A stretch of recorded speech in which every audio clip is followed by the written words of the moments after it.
I'd like to call this meeting to order. I'd like to begin by acknowledging that we're in Treaty 1 territory and the traditional homeland of the Métis Nation.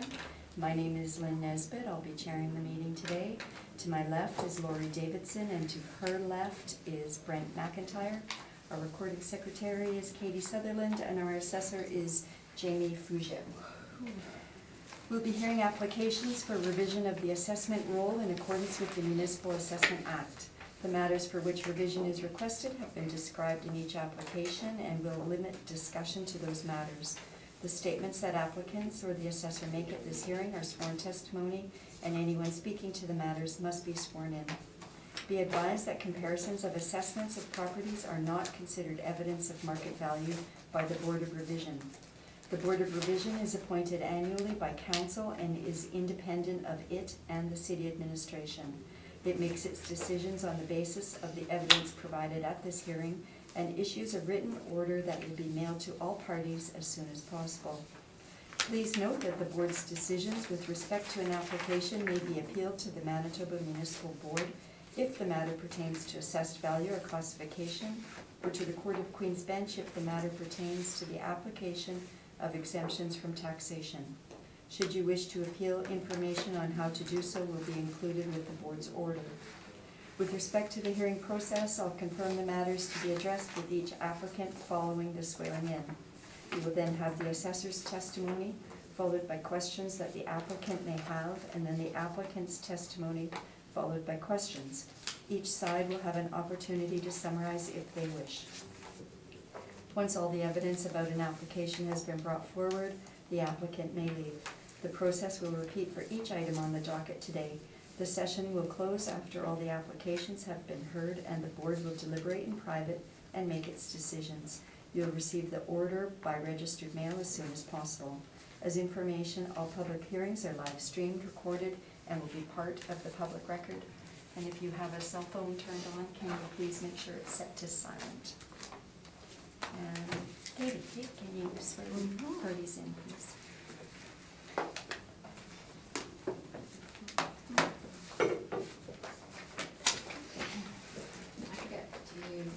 I'll swear. Please state your name. Jamie Fougere? Do you swear that the evidence you're about to present is the truth, the whole truth, and nothing but the truth, so help you God? Yes, I do. Thank you. Ayrton Dufresne? Yes. So, please state your name. Ayrton Dufresne. Do you affirm that the evidence you're about to present is the truth, the whole truth, and nothing but the truth? Yes. Thank you. Package for everyone. Okay, thank you. Thank you very much, and welcome this morning. We have 12 items on the docket, and I think the only matters are ARV today? Right. Okay. So we'll just start then with number 1, and we'll proceed if that's all right with everyone. And the first one on the docket today is 681 Corridon Avenue. When you're ready. Thank you very much. So 681 Corridon Avenue, the business assessment ID is 18785. This is Saffron's restaurant. So we actually have a recommendation on this one here. Our recommendation is to reduce the subject's 2020 business assessment to an ARV of $59,400.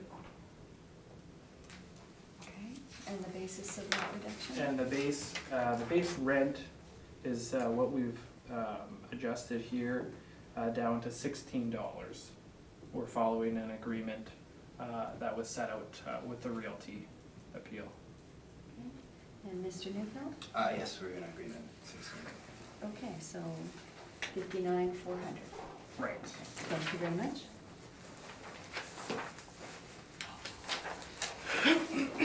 All right, our next one on the docket is 1405 Portage Avenue. When we're ready, Mr. Fougere. So 1405 Portage Avenue, the business assessment ID is 24783. This is Ray and Jerry Steakhouse. So my understanding after discussions with the applicant is that we're going to agree to confirm the value. Mr. Neufeld? That is correct, yes. It was land cap change? Right. Land and cap, sorry. Right. Yeah, so the changes that came out of the realty didn't affect the rent. So Did not affect we've that. agreed to keep it the same. And do members of the panel have any questions? I have no questions. I have no questions, thank you. Sorry, I forgot to ask the last one. Did anybody have any questions on the last one? Any questions? Okay. No turning back. Okay, our next one then is 185 Lombard. So 185 Lombard Avenue. The business assessment ID is 22180. It's Bailey's Restaurant and Bar. So here we have an agreement, a recommendation I should say, to reduce the subject's 2020 business assessment to an ARV of $158,880. And this is based on an adjustment to the rental rate to $10.18 overall, plus occupancy costs. Sorry, $10 and, 18 cents overall. okay, That's a blended rate. okay. Mr. Nichols, We're in agreement, thank you. members of the panel, any questions? I just have one. Sure. What's the original blended rate? The original blended rate would be somewhere in the, I think, $12 or $13 range. If you want, hold on, I can just. Can I 15? have, it's 13, Oh. 1311. There you go. Thank you. Thanks.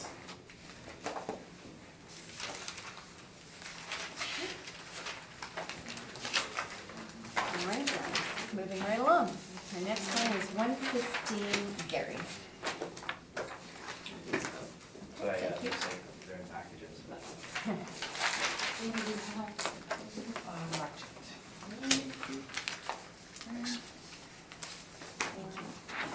Thank you. When you're ready, Mr. Fougere. So the address here is 115 Gary Street. The business assessment ID is 20309. It's the Keg Steakhouse and Bar. And so this is the steakhouse that's closer to Broadway there on Gary. You can see we have some rental information in the middle of the page. There's the subject lease information. And so what's been reported to us is a lease that started January 1st, 2009. And if you look at it with the area that was reported here, which is 8,688, the rate would be $15.50. I'm not sure exactly where the difference comes from, but the rate that we have on file here is the next line below, and that's 7,942 square feet. And so if you adjust it by the area, you're looking at $16.96. And so this, again, what we have is a lease starting in 2009. And then finally, the line underneath that is if you incorporate the percentage rents. So when they signed, I guess, in 2009, part of their agreement was they would pay a base rent, a minimum rent, and then they would pay a percentage of their gross sales beyond a certain point. And so our position is that that is additional rent, it's percentage rent, and that you would assume that a company, a large steakhouse chain like the Keg would be prudent enough to understand that they would likely be paying additional rent beyond the $16.96. And so in this case, for the reference year, it's worked out to $26.74, but that could vary from year to year. We're not relying solely on a rental rate that includes the percentage rents. We've used $18.47, and then I think to support it, we really look to the market. So, we can have the discussion whether or not percentage rents should be included, but ultimately the test is putting it to the market. And so here, probably the closest, or the nearest restaurant, I would say, that has a good lease start date would be the first one here at 155 Smith Street. It's a Mexican restaurant. And they reported a rent of $18. And we have $18.47. Something I could say about that first comparable is that the finish is fairly low, fairly minimal, I should say. And so you can look down throughout. Number 4 here is another steakhouse.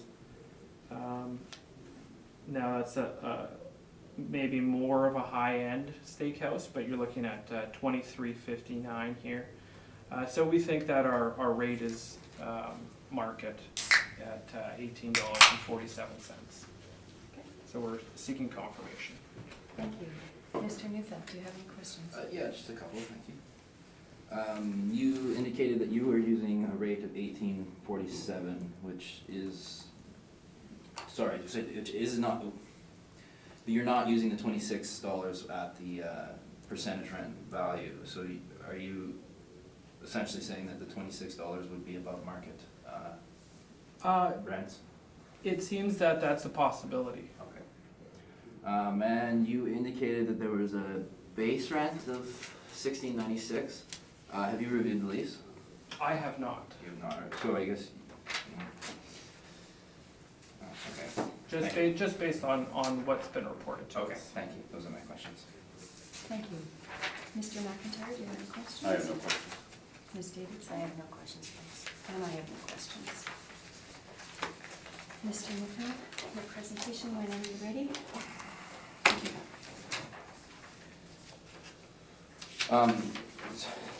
So this is the keg, as the assessor mentions, this is the keg downtown. It was converted from the old Hudson's Bay stable. It started its life as the Hudson's Bay stable in 1911. In 1974, it was converted by the owner of the building alongside with the current tenant, who is the keg, converted it into a keg with an arrangement for a percentage lease when it was initially created. I did not include the lease, and I'm really wishing I haven't, and I don't have a copy of it, but it indicates that the lease is written in 1974. It was rejigged in 2009, but they've essentially used the same lease. They just changed some of the parameters inside of it. And it indicates that they will sign the base rate at a market rate, which was negotiated in 2009 at $16.76, $133,100. This includes step-ups, I believe. 2009. No, sorry. That rate was negotiated in 2009. There is percentage rents. It is our contention that the percentage rents are more of a relationship between the owner and the tenant. We do have a municipal board case coming up next week on this. We're obviously seeking a little more clarity on the application of it. Our contention is that the percentage rent is not market. The lease is established at market at $133,100, and the market rate of $133,100 it should be applied for this property.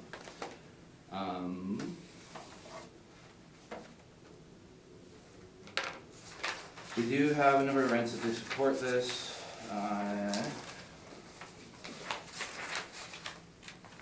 We heard it earlier. It's a bit smaller, probably better located for a restaurant, but 681 Corden. Saffron's is at $16, 115 Gary. We have it here as $14.56, but that is including the basement area. So if you do the math, it's still $133,100 for the total per annum. We feel that 1676 as stipulated by the lease as a market rent is very fair for the base rent for this property, and request that the value be changed to 152,570. Thank you. Thank you very much. Mr. Fougere, do you have any questions? Yeah, just a quick one here. So it's been reported to us that the lease start date was January 1st, 2009. Yes. And then it was also reported that the end date was June or July. I'm not sure if I recall if it was June or July of 2019. Do you know, so that's what's been reported to us. Do you know if there's a new lease that's coming out? I or if, wish I could show it to you. Okay. The lease that I have has it written as 12 years. I'm Okay. assuming it was just put in as 10 years. I didn't manage to get to the bottom of this, but from our notes show that it expires in 2021. What month is it? Either way, in 2021. Okay. So it's being held over until 2021. It then has a 10-year option to 2031, and then another 10-year option as well. If that 10-year option isn't taken, and I won't speculate on how he runs this business, but I do feel as though this property will sit vacant for many, many years in order to find somebody else to repurpose it into a use that works for them, as it is quite a difficult property to, with the heritage designation, it can be very difficult to alter. okay. But yes, no, it is till 2021, and that's, I can send you what I have for that, so I'm not sure why it's being reported as 19. Fair. Thank you. Those are my questions. Thank you.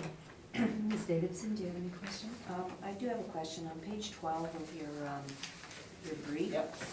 you have a number of rental rates, which I guess are supporting your position. Yeah. Which ones are you, would you suggest that we look to? Well, the actual lease rate would be my first contention. I suppose 681 Corden is better located there. We did quite a survey of downtown rents. The 177 Lombard that's Brooklyn Bistro. I don't believe they're actually still there. That was signed in 2015 at 10 and 8, but the 8 is the second floor.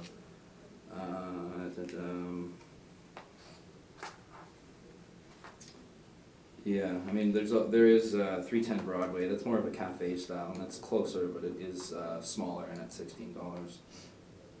Because I guess this area is almost 8,000 square feet.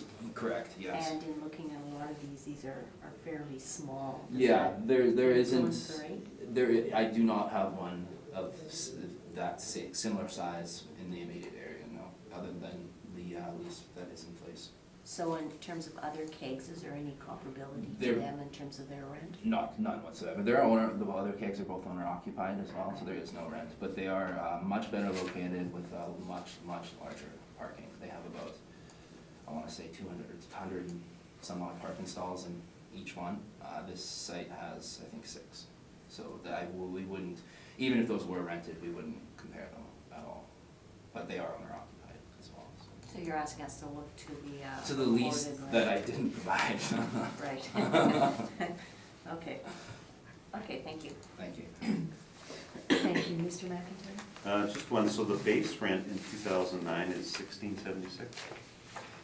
It is 130, 130. It depends how you look at the area, but yes, we, at the assessable business tax area of 7942, it is 1976, yes. 1976? Sorry, 1676, 1676. And is there a step up in the lease? I don't know, that's 12 years, no step up at that time. Is that not unusual? I'm assuming because of the percentage rent instead, so they didn't really feel the need to step up. The lease reads that it would be negotiated at a market rate, so our contention is that it is a very fair market rate, and they did negotiate that number at that time. So in 2009, 1676 was the market. Yes. So what is it in the reference date? Like if this lease was negotiated that has a reference date, Yeah, the area saw a few more restaurants in that time.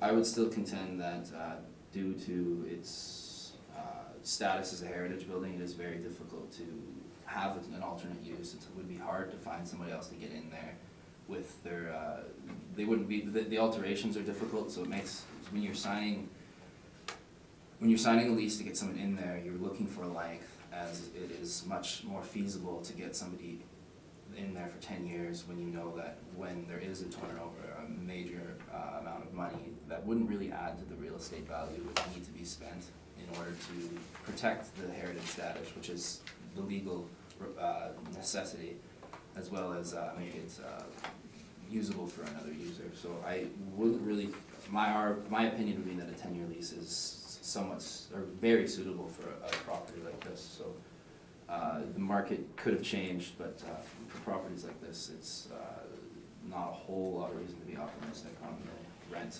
upside. okay, thank you. Thank you. Thank you, and I have no questions.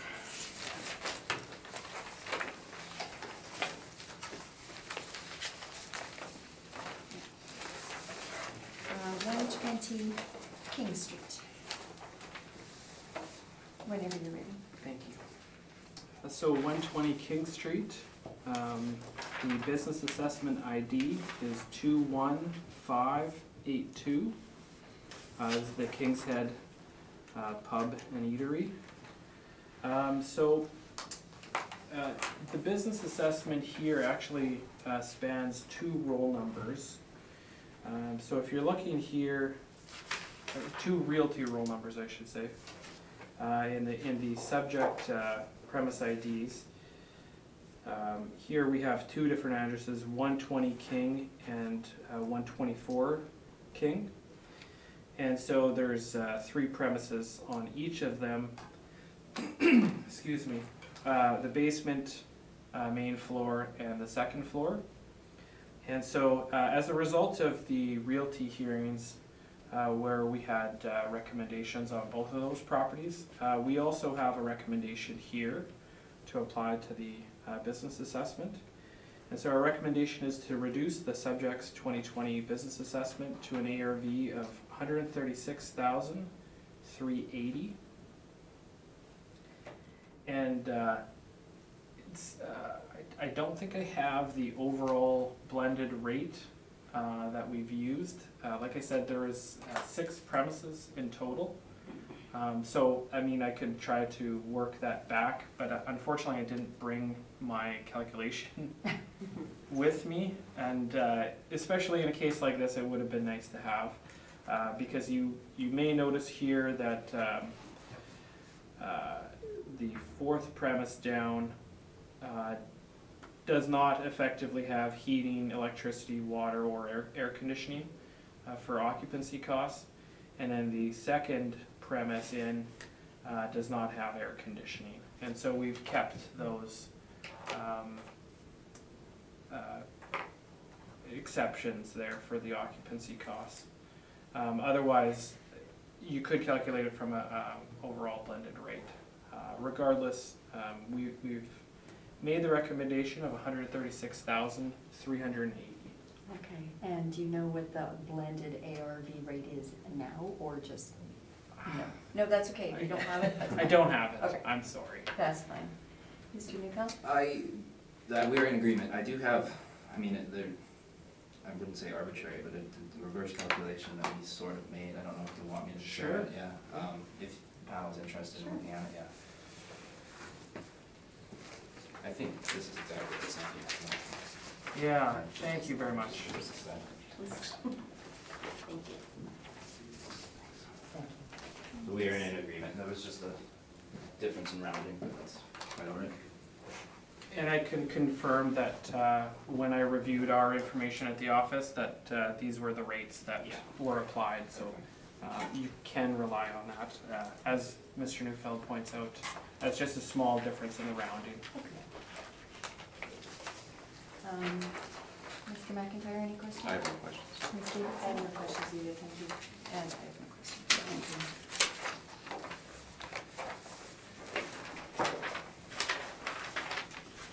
Okay, 243 Lilac Street.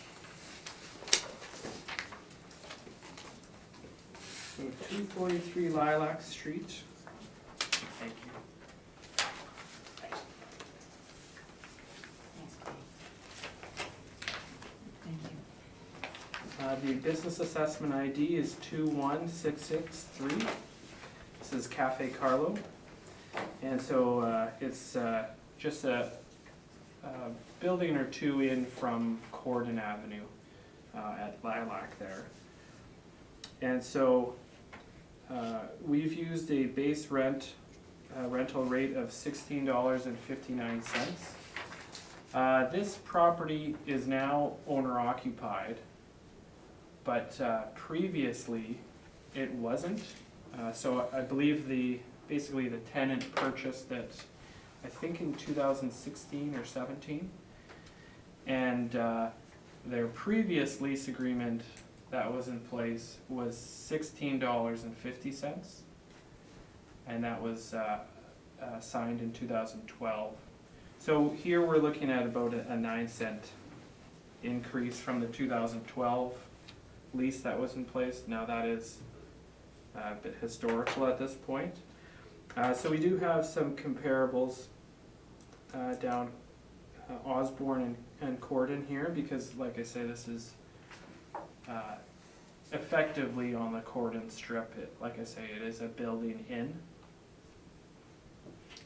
And so I've reviewed these comparables here, and I think the most comparable is probably the fifth one down the list.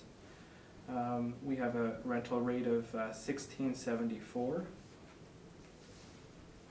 And I've inspected both of these properties, and I feel comfortable with that comparable. But I will agree that there is a range within the Corden area, and this is not directly on Corden. So that may be considered as well. That's my presentation. Thank you. Thank you. Mr. Newell, do you have any questions? Yes, thank you. What is the age of the property? Do you have that? I don't think I have that.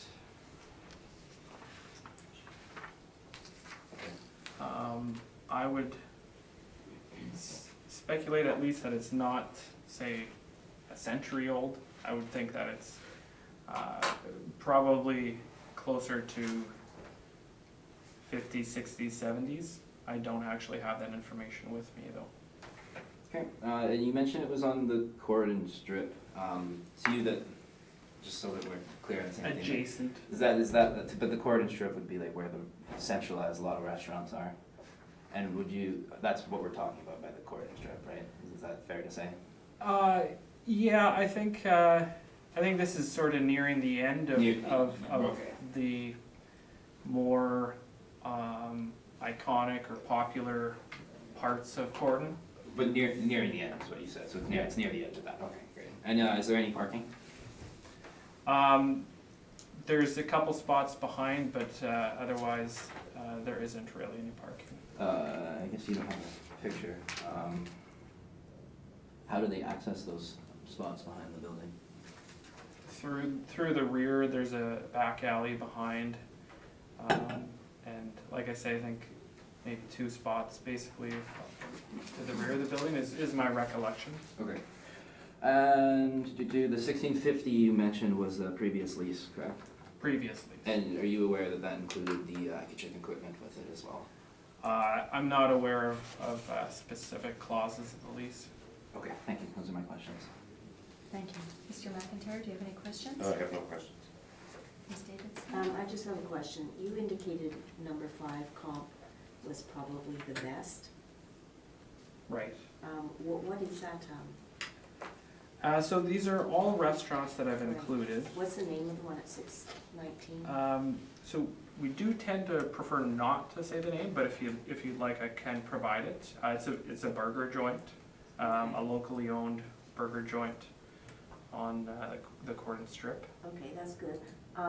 Then the only question I had is, I know the question was asked on the age, but in terms of your comparables, like in condition and finishes, et cetera, how does it compare?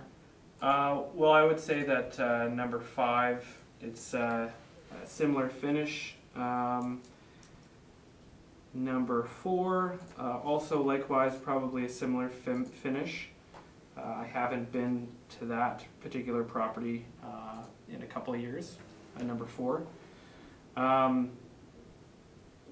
So I would say it's nice, but not exceptionally nice, if that is helpful. It is. Okay. I think ideally, probably if you were to ask the business owner, they'd probably prefer to be right on Cordon to have that direct access and visibility.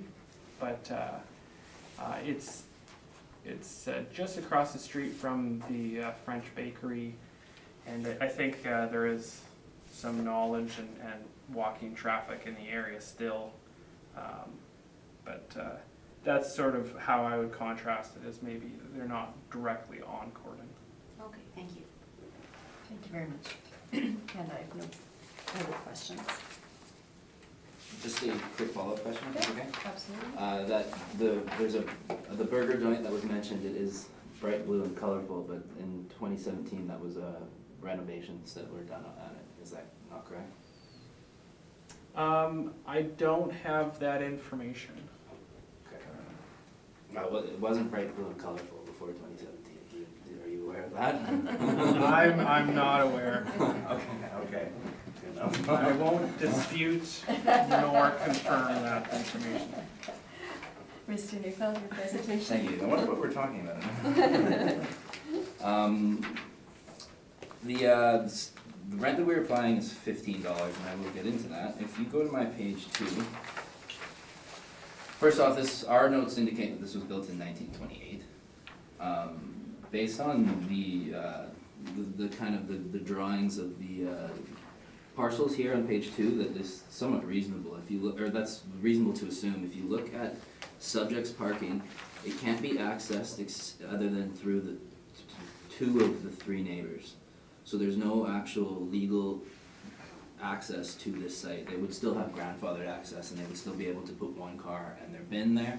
However, this is encroaching on other people's lands, and when you're looking at that kind of thing, that can be a detriment to the building for an owner, of course.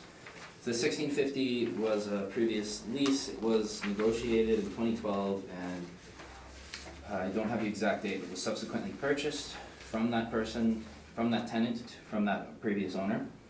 The rent we're using is $15. Now, the rent, I will bring it to your attention to, it was heard earlier today, and it was a bit bigger, but it's $16 for 681 Cordon, that's Saffron's. Now, Saffron's has, I wouldn't say ample parking, but good parking for the area. The area is very limited in parking. This subject has less parking and is not quite as good, well located as the subject. So our determinant of $15 as a dollar adjustment for that was made for the slight lack less parking and the less than optimal area compared to the subject rent I am comparing it to. Costs are agreed at $2,000, there's no issue there, so we're just asking that the rent of $15 be applied for the 2,000 square feet for a total ARV $34,900. Thank you. Mr. Fougere, do you have any questions?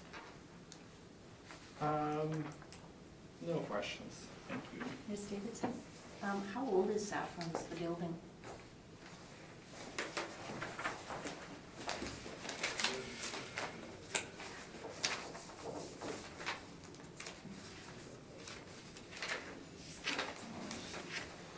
$1960. Thank you.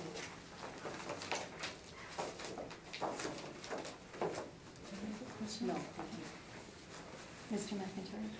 And when did they purchase the building? It was, I wanna say it's 15 or 16. I don't have the exact dates. I can see if it's in here somewhere. It would have been, we have it on our realty files. I just got business tax files today. But it was appraised by us after that 2012 lease. And then it was priced for financing for purchase. So it was, I'm gonna guess 2015. But I'm not entirely sure in that time. Any idea what the purchase price was? I don't have it with me, no. Okay, thank you. And thank you. I have many other questions.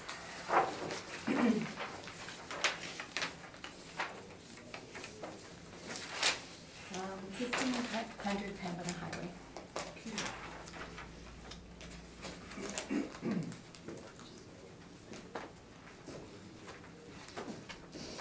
Thank you very much.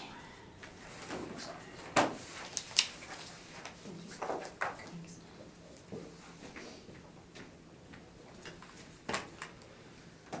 So 1500 Pembina Highway, the assessment ID is 889. The business is Tony Romas. And so here we've used a rental rate of $19.84. And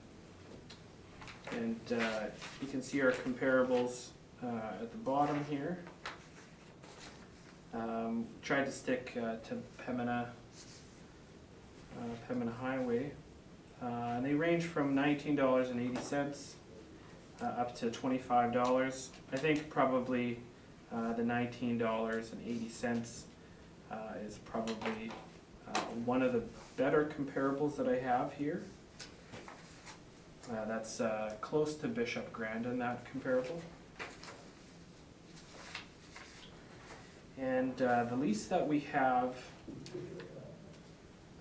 recorded is a rental rate of $15.38. We don't believe that there's any percentage rents included with that. And it is a few dollars lower than what we've applied here.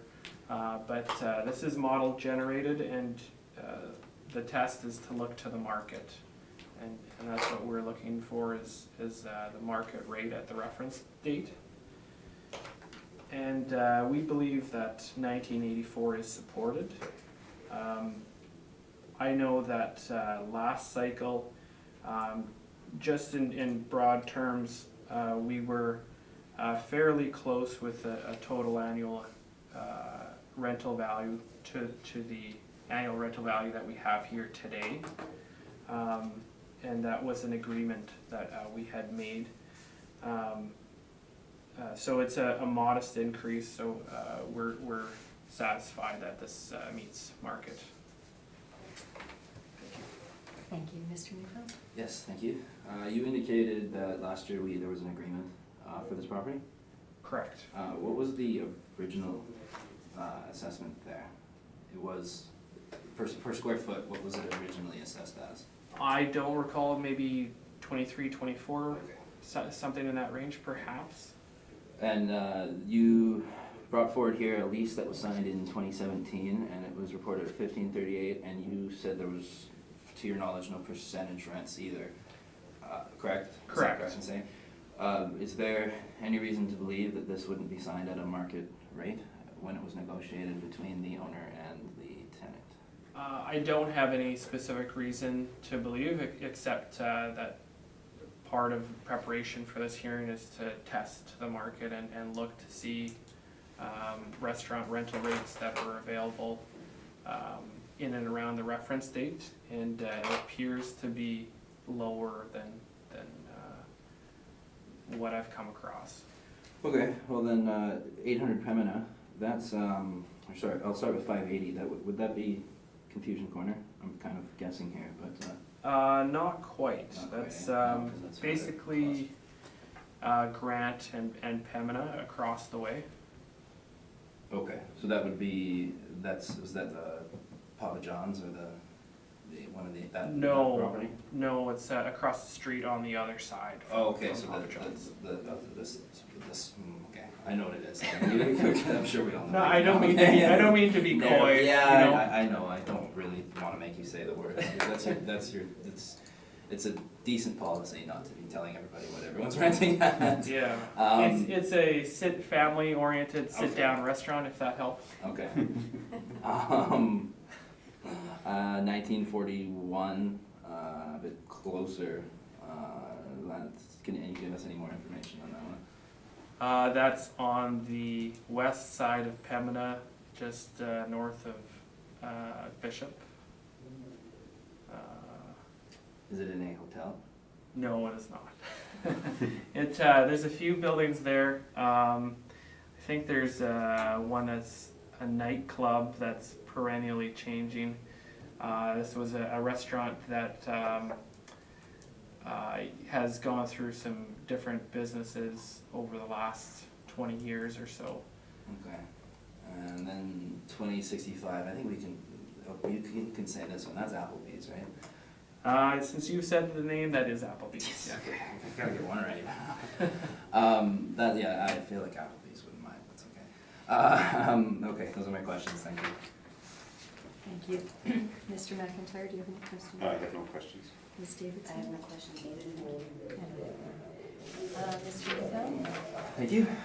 We are using the rate that was negotiated in 2017.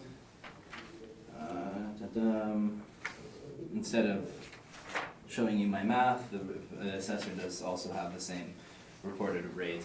I think we're in agreement that that is the amount that is reported. This property shares a realty role with the pad site of a Tim Hortons. In 2018, I know we're not it really doesn't matter, but just for clarity, we were at a much higher rate when this was brought in, and it was reduced by roughly 60,000 in business tax annual rental value. I think it was large enough of a reduction that we were quite comfortable with it. However, since then, the lease has been renegotiated at a rate that is a little bit lower than it was agreed to. Based on that, I would suggest that the real market rate for this property is what was agreed to by the landlord and the arm's length tenant. Going through my rents, we have reported this one in the past. It's our first one there in our rent table. It's also further down. I believe we've included the basement in that area, and it was at $12.60. Without the basement, it would have been $14.37, and that was negotiated in 2007. So this new rate was negotiated in 2017 at $15.38. The subject has parking, but not quite enough parking for a restaurant. I would contend that this is as much parking as you would have for a regular retail operation. It is also, from time to time, it generally tends to be on opposite, or not the same time as each other, but at times, say Sunday morning, the Tim Hortons parking and drive-through can strangle up some of Tony Roma's parking as well. It would generally not be at the same time, but like I said, if you're doing lunch, brunch kind of thing, that can be a definite detriment to a restaurant owner, as the Tim Hortons parking would be quite a lot of parking use. For that reason, we're just asking that the actual lease in place at $15.38 be applied plus cost for a assessment of $148,880. Thank you. Thank you. Mr. Fougere, do you have any questions?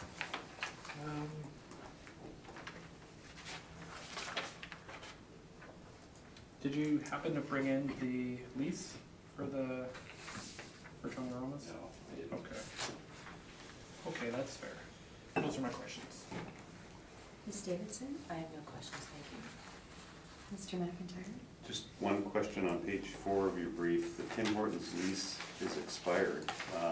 Has a new lease been negotiated?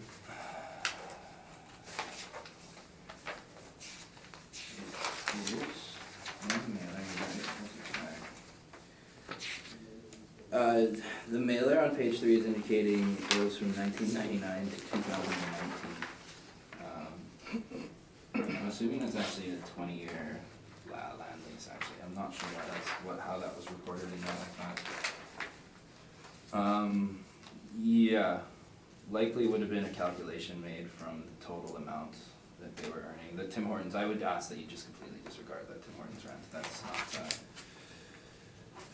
it's expired, and it is likely also likely is a pad site, so it's not very comparable. Okay, that was my only question. Thank you. And I have no additional questions.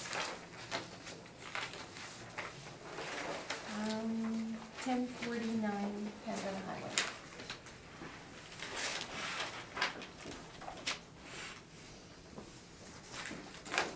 Thank you. Excellent. Thank you. Whenever you're ready. Thanks. Okay, so 1049 Pembina Highway. The business assessment ID is 987. And this is the original Pancake House on Pembina. So this property is owner occupied. So we're looking to the market again here to find some comparable rental rates. I have accidentally included a property twice on our list, so if you like, you can cross out number 5, because that is the second time it appears on the list. And again, this is a very modest increase from last cycle, somewhere in the neighborhood of 4%, which was an agreement. At the realty hearing, the NOI was confirmed, I believe. Withdrawn. Sorry, withdrawn. Okay. Regardless, here we've used a rental rate of $19.01. Now, this property does have a deficiency of parking.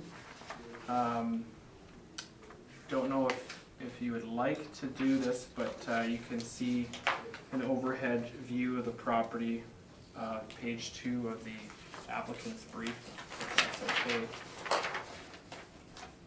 okay. So I believe it's to the north. They rent out some parking, and so that is an expense that's associated with the property. Here we've gone the route of looking just generally for the business, what would it cost to rent comparable size, comparable space on Pembina, and this is what we've come to. We've not discounted for the difficulty with the parking situation, but they do pay some expenses to obtain additional parking on the roll number to the north, is my understanding. So that's my presentation. Thank you. Mr. Neufeld, do you have any questions? Yes, thank you. You indicated there's no discount for the lack of parking.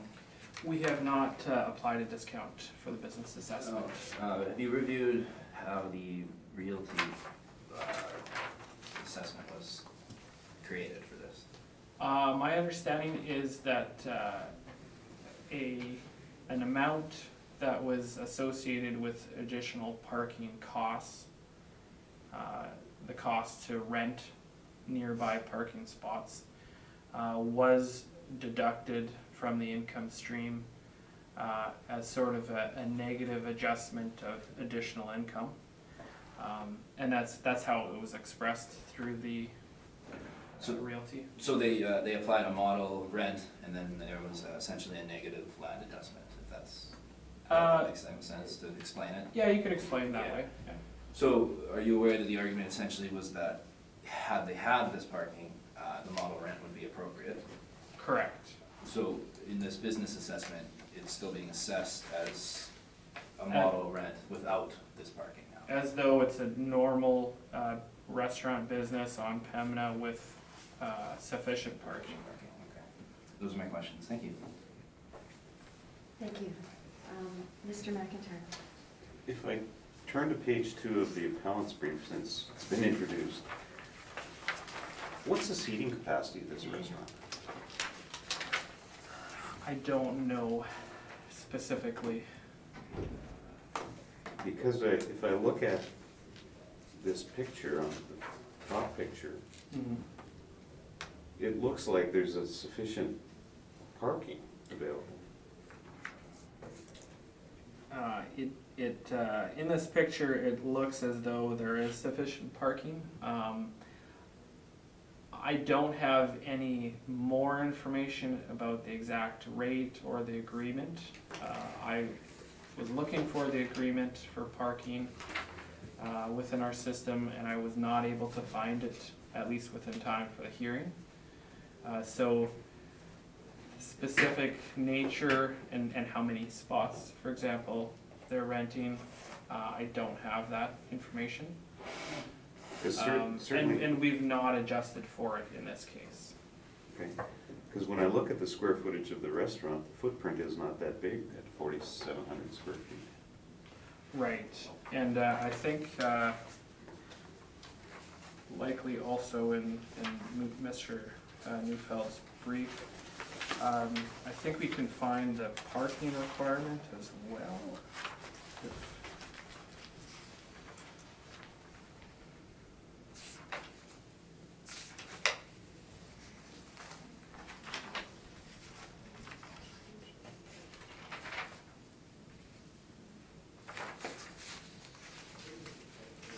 Sorry, I'm not sure if we...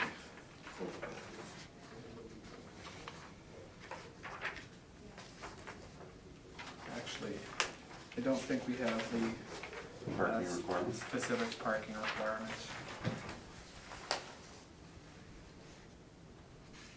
Thank you, that was my only question. If I recall, I think the, and if I'm incorrect here, or if don't want to listen to me trying to recall this, but I think it's one space for the first 2,000 square feet, and then one space for every 150 additional square feet. I have it in my page 3. Oh, okay, I'm sorry. It's 1 for each 100 square feet of floor area, and it looks like they have exactly enough, according to their zoning. I'm counting about 46 spots. A few of them are on the edge of the rail. And this, according to the bylaw, they would need 46. Which it looks like they have. It appears so, yes.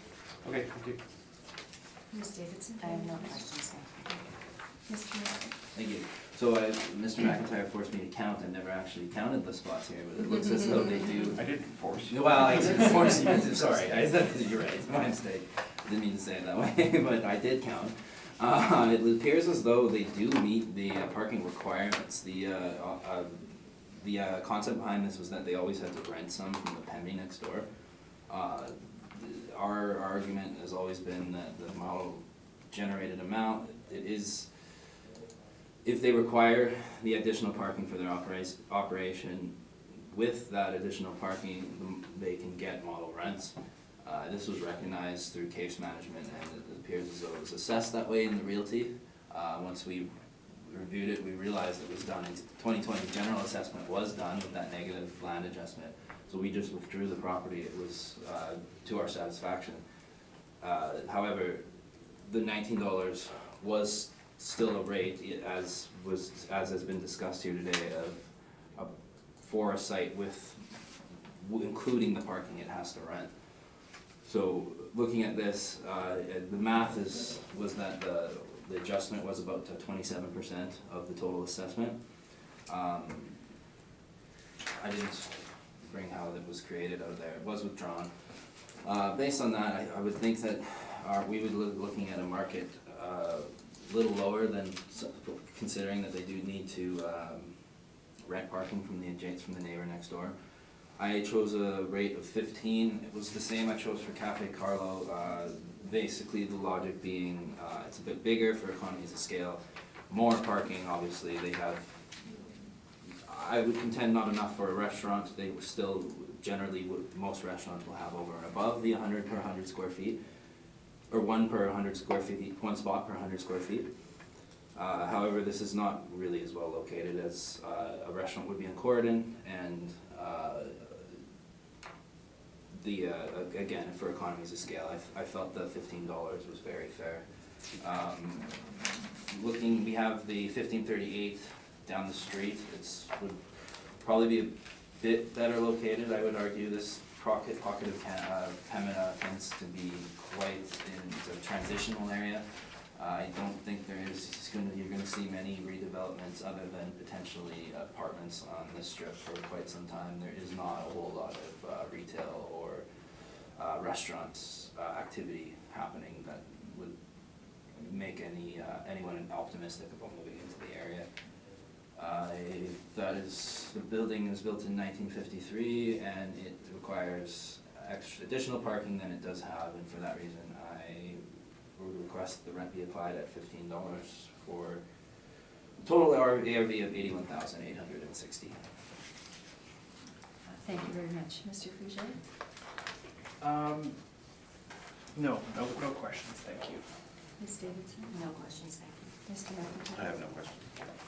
Okay, so I just want to clarify. Sure, please. The parking meets the parking requirements set up under the bylaw, It does, it appears so, yes. but I guess, I don't know if they're aware of that, or it's a business decision to rent the area north of there. Yes, it's obviously restaurants need an incredible amount of parking, more than anything else in the city, really. Because I would contend that just because it meets the standards for parking from PP&D doesn't necessarily mean it meets the market requirements of parking. Okay. And that is indicated, and that's obvious by the fact that they need to rent next door.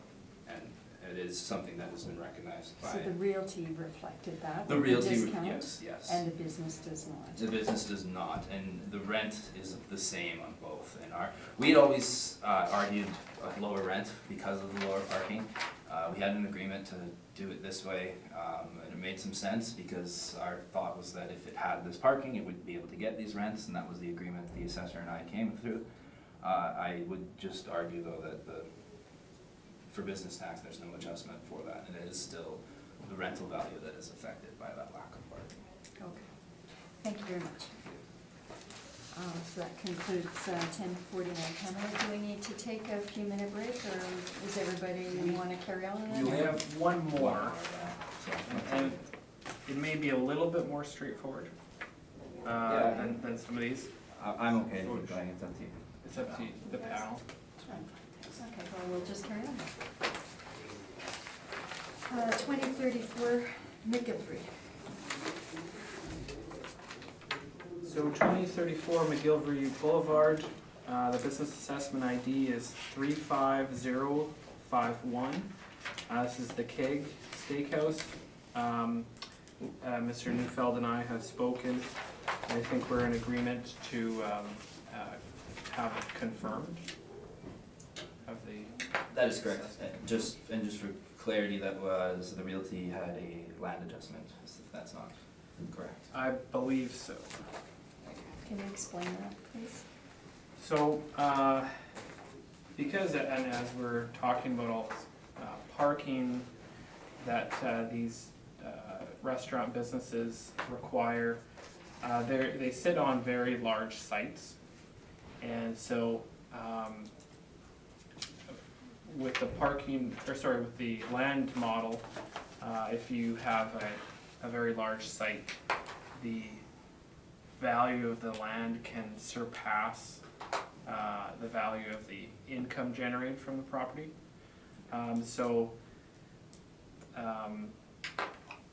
We reviewed that and we decided that income was a better approach for the realty, and so we reverted to income, and this was already the income rental rates that we had, Okay. is my understanding.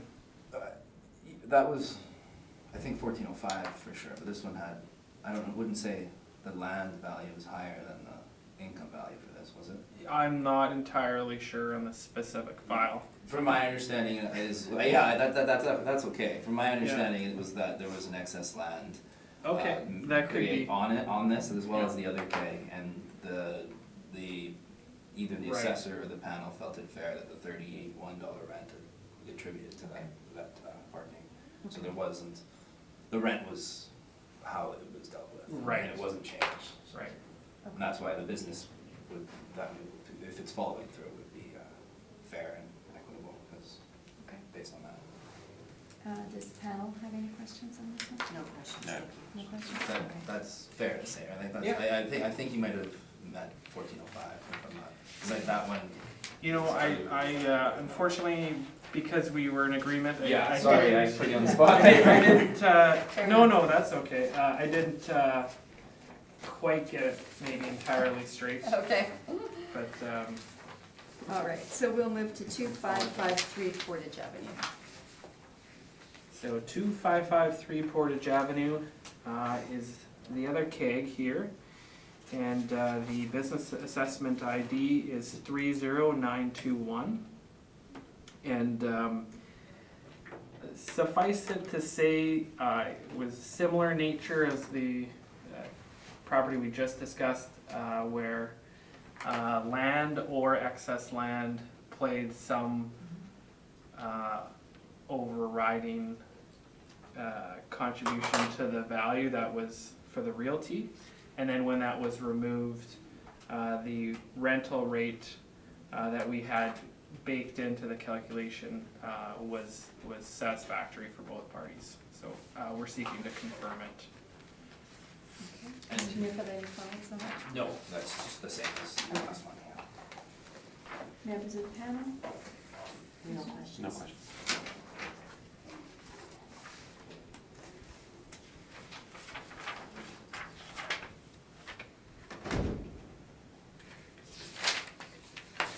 Okay, 1212 Nairn. 1212 Nairn, the business assessment ID is 36266. This is Tony Roma's as well. And so this is, the address here is 1212 Nairn. The cross street is Panet, I believe. And it's basically close to the bridge there at Lagimoje. And it is right before Nairn turns into Regent, basically. So we've looked in the area at comparable rental rates, and we found a bit of a range, $24.50 up to $36 a square foot. Here we've come in at $32.28. The subject lease that we have is actually not quite what's reported here. It's, I shouldn't say not quite, I should say it's more than what's reported here. There was a step up at the beginning of 2018, I believe it's January 1st, 2018, and the per square foot rate that it comes to is $29.85. There is some additional percentage rent. It's fairly small. I think it would be approximately $1 a square foot. It's approximately $7,000. So that has not been included in the $29.85 calculation. That is just the base rent. And there is a note on the mailer that says pad lease. So I don't know that this is specifically a pad lease or if that's in reference to something else. This is the only tenant on this roll number. But regardless, I think, again, we come back to what is the market showing. And we're showing a range from $24.50 up to $36. Directly across the street is another restaurant of a somewhat similar size, and that's the first comparable here, and they're in at $30. And like I say, what appears to be the base rent that has stepped up January 1st, 2018, works out to a rate of $29.85. Here, our model has come in with a value of $32.28 per square foot. Thank you. Thank you. Mr. Newfield, do you have any questions? Yes, just one, thank you. Well, two, same premise. The subject lease, the lease term, is that just, should we just disregard that, or is that actual? Is that how long, much longer was left there? I think that's a step. So there's another step coming in 2 years, we're guessing? Or is that? I would think that that's probably the case. Okay, and so this reported rent is low, you said it is, it was essentially 210 per annum, is that correct? Right. Yeah. Those are my questions, thank you. Thank you. Mr. McIntyre? I have no questions. Ms. Davidson? I have no questions, thank you. And I have no questions. Mr. Newfield? Thank you. Looking through my information, and it does appear that there was either a step up or a renegotiation in that time. My page 4 has the lease that I was relying on. It is for till January 1st, 2013. These are, does it even say? These are generally always 5-year terms, so based on this discussions with the assessor, I think it's reasonable that, I guess I trust them and say that the 210 is likely more accurate. So I would request that my 195.967 be changed to the 210, and for a total assessment of 227,233. I guess it goes around that.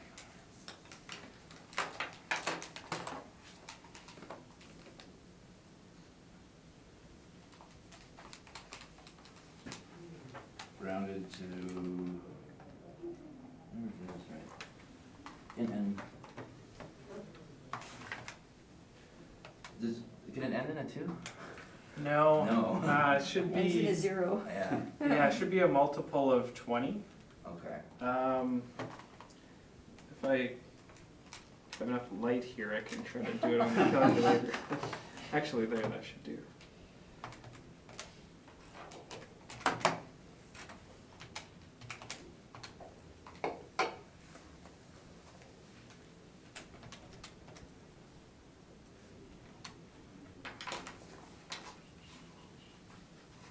Is that the only? It just has to end. Just has to be divisible by 20. I'll pretty much, but I'll just quickly. I'm Sure, almost there. yeah. Sorry.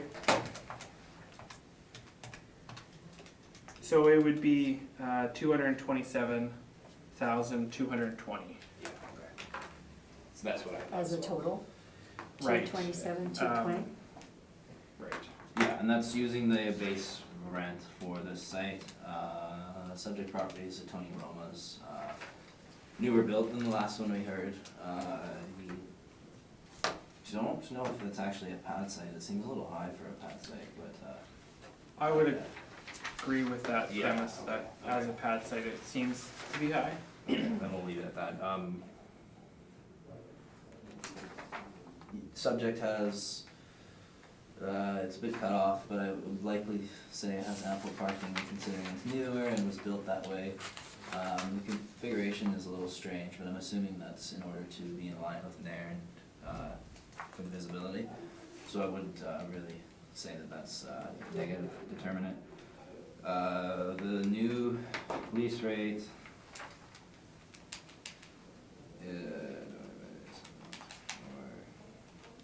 is $29.85, and with costs that's me an estimated, or sorry, at an ARV of $227,220 with the rent of $29.85, and we ask that it be adjusted to $27,220, just based on the actual paid rent in place.